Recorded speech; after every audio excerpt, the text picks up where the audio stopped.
Reddit reports. Like, subscribe and hit the bell. Dear Reddit, if you were to have sex with any insect scaled up to human size, what would it be? Constantly talking about their exes. I feel like there's a balance needed. For my so and I, we were upfront about weird issues we brought with us from past relationships. Everyone has baggage. You gotta be able to talk about it so your new boo won't be confused when something unimportant, to them, stresses you out completely. I know there are things that would have really annoyed me, boo, because we talked about our past relationship issues. It was a lot easier to grow past it and be better with one another. Oh man, this is one that I'm struggling with at the moment. We both bring a lot of baggage with us, who doesn't? But he's very much the stereotypical strong silent type, so communication is just non-existent and we both end up confused and frustrated. Someone who makes me read their bad poetry. This has happened to me more than once. Have you tried vegan poetry? It is out of this world. Greater than O freddled grunt buggily, greater than thy micturations are to me, greater than as plurtled gabble blotchets on allergy be, greater than group, I implore thee, my foonting turling dromes, greater than inhooptiously drangle me with crinkly bindle wordles, greater than or I will rend thee in the gobber warts, greater than with my blurgle crunchin', see if I don't. Edit, formatting on mobile is hard. I've heard it's the third worst in the galaxy. Edit, galaxy, not universe. Fuck. They talk over me and spend the conversation giving me unsolicited advice about how to live my life. Edit, I feel like I need to specify that I was thinking of one specific first date that did not become a second date when I answered this, lol. The guy didn't like that I had dyed my hair blonde at the bottom and spent a lot of the date telling me about the dangers of bleaching your hair and how I should learn to make better choices. I just wanted to have a good dinner, man. Terrible haiku, but what did I expect? Tilda only our first date, comma tilde. Tilda the asshole speaks over me, comma tilde. Tilda his advice is crap, tilde. Tilde actually this is rubbish, let me try again, tilde. Tilde be quiet woman, tilde. Tilde listen to my genius, tilde. Tilde for I am strong man, tilde. One last time, I'm smarter than you. Do what I say, stupid girl. I cry every night. My current boss is like that. Like fuck Sally Anna, I'm sorry I didn't have a sheltered life growing up. Spending the whole time on their phone. Had a first date with a guy once. At some point I asked him to look up something on his phone. I forget exactly what the context was, and he told me he had intentionally left his phone in his car for our date. Color me impressed. We dated for nearly a year. I do this when I go to parties or social events. I'll leave my phone in the car intentionally so I can be present and engage with people. It's not like I'm glued to my phone, but I notice I will unconsciously look at my phone for a minute or check messages. It's a terrible habit. I'm sure there's a middle ground, but leaving my phone in the car seems to work just fine. Modified version, they always seem to be on their phone but never reply to you. I had that once. This girl I was seeing would always be texting on her phone but would like hours to reply to my messages. Move on to a person with better etiquette and gives you the attention you deserve. Done and done smile. This was quite a while ago. I wish all the best for her. Also, their phone doesn't stop making noises even when they're not glued to it. Nobody needs to hear that ping every time you get a Facebook message or an Instagram like. I was once set up to go on a blind date with this girl. We were given each other's email addresses and so I hit her up, we exchanged a few pleasantries, then set up a date/time to finally meet. The day of, I get an email from her in the morning with an attachment. I open up the attachment and there is a questionnaire with like 25 to 30 questions on it. She requested I kindly fill out the questionnaire before we meet. I quickly reviewed the questions before sending her a reply saying that it's probably best we don't meet. I don't know what characteristic she embodied, but I'd say that was a deal breaker. What kind of questions were they? I don't recall the exact questions, as it was a long time ago, but I do remember some were as innocuous as dog or cat. But others required further explanation, like who is your favorite person in the world? What has he or she done to make you like them so much? It was insane. I've had job interviews that were less thorough. It kind of sounds like the OkCupid questionnaires.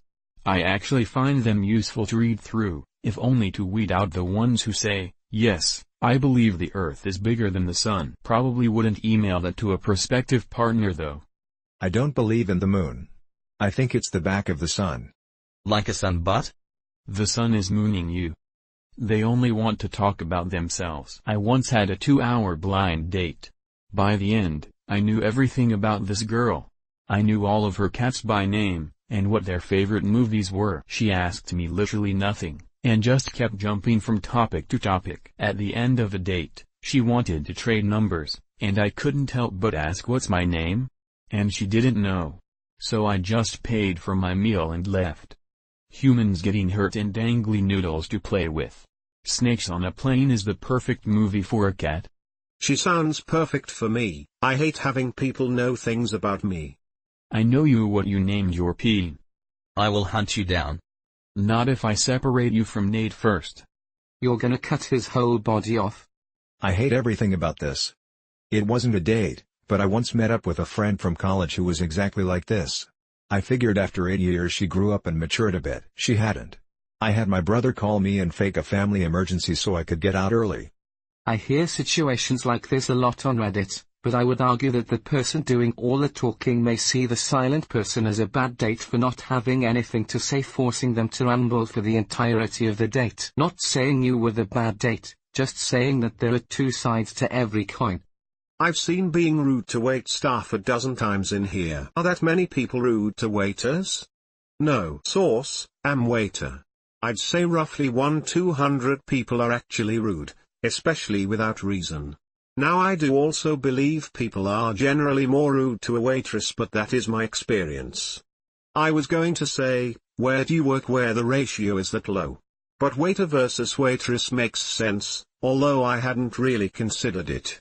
Former female server, and I'd say my numbers were more like 1 in 20. That number might be skewed by negative experience taking up memory, though. And most people aren't screaming for the manager rude, but just treating you like you're not a human in general, followed by a poor tip is the average bad customer. And also I forgot to add, male versus female matters tremendously in a restaurant, and it breaks my heart. I watch women get torn up by older men who think they can speak that way. A lot of times me, a 6 feet 1 inch 200-pound man, not huge or menacing, but bigger than the kind of people who do this, will walk up and the tone gets changed because they don't think they can bully my like the little 5 feet 5 inches girl, who I'd be terrified of if it came down to it. You learn a lot in industries that deal with the public. You really do learn a lot. I spent a cumulative 10 years or so in various food/bar service positions, mostly pho. I used to think people treated me poorly because I was young when I started, but after a while I realized that being a woman was a huge part of it. Older people in general always treated me worse, but yeah, men especially. The good news is treating servers better seems across the board better with each generation, even teenagers. You'd get some snot-nosed punk type every once in a while, or kids who clearly didn't understand tipping, but there's always the chance they'll age out of ignorance. Older folks, not so much. I'm assuming the kind of establishment matters, but does it? Oh, for sure. I've done diner, bar and grill, chains, fast casual. Buffalo Wild Wings serving/bartending was probably the second most lucrative service job I ever had, but had highest asshole ratio. Teens were usually decently polite, but I was a server as a senior in high school, and whenever I got a group of people my age put in my section, I just mentally accepted that it was a dead table for tips. I don't hold it against them, cause teens just as a whole don't really have the money to throw out good tips. Too much discussion about money. Not a date, but first time meeting my current GF's friends. The one's first question to me was, "So what do you do for a living? How much do you make?" I've never forgotten it and haven't cared for her since that moment. Hygiene, in general. Edit, yes, you guys. Lack of hygiene. Good, bad, doesn't matter. If you GOT's hygiene, I ain't doing IT. Hygiene is hygiene. Good, bad, middling. It's all the same. And if I am to choose between one hygiene or another, I'd rather not choose at all. Toss a deodorant to your witcher. BO and rancid breath top the list though. People, seriously, invest in a tongue scraper, it will change your life. And floss. I will sound like a sale rep, but buy a Philips Sonicare toothbrush. For the head, get Diamond Clean. For years I used regular toothbrushes, then I used ones with batteries. My dentist suggested Oral-B 5000, which I bought and used for a couple of years. I always thought that tartar/plaque was inevitable whatever I do. I was getting them scrapped by dentist every 6 months. Additionally, almost every time I brushed my gums were bleeding. I switched about 5 years ago. Not even once I had a plaque, visible at least, issue since.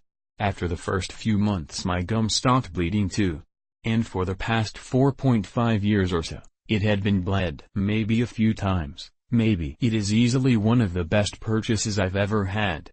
You won't regret it. As a side note, when I had to use Oral-B a year later for a trip, it caused my gums to bleed, didn't felt clean at all, and boy it was loud. So the thing is that I keep fantastic care of myself, but I have a medical issue that kinda makes oily flakes like dandruff. It's a lot better now, but I still occasionally have a bit flare up despite me washing properly. Totally acceptable. It's the people who don't care that are a turn off. This is a first date scenario. How are you supposed to know if the dandruff is a medical condition or not? Are you pointing out their dandruff on a first date? If all they talk about is how bad all their exes are. If all your exes are psycho, the chances are the problem is you. If you meet an asshole in the morning, you met an asshole. If you meet assholes all day, you're the asshole. Raylan Givines. In affairs of the heart, always think with your dick. Vince Masuka. Surprise motherfucker. / James Dokes. If you smell shit everywhere you go, check your shoe. Some guy. He has the best quotes. When she puts her smoke out in her baked potato. Lamau, I'm assuming there's a story behind this? He was still hungry and wanted to finish the baked potato. She'd done gone and ruined it. I feel a country song being written at this very moment. Edit, the internet is a wondrous place. Isn't this in a cartoon or something? Lying about their appearance. Very specific app example, guess which one.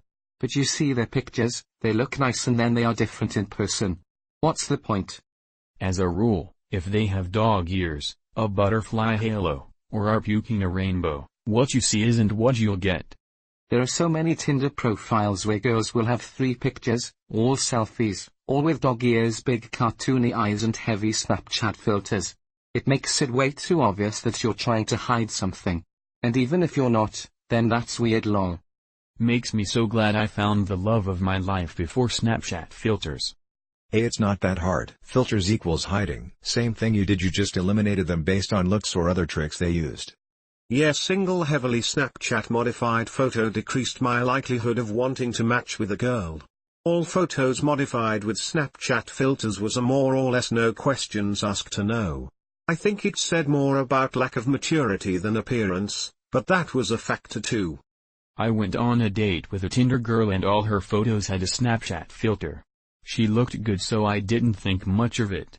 When we met she looked a lot less attractive. I didn't let it bother me too much. Then she puked in my hotel room and left lol. Before I met my GF, my dating profiles were always included the following. 1. An attractive picture of me. 2. A picture of myself standing next to other people, for height purposes. 3. A picture where you can absolutely see my face how it is with no sunglasses or some weird facial expression, or filter. Why does anyone filter on a dating profile? 4. A joke, not very good looking photo of myself. Yes. I'm a girl and I follow these rules, usually.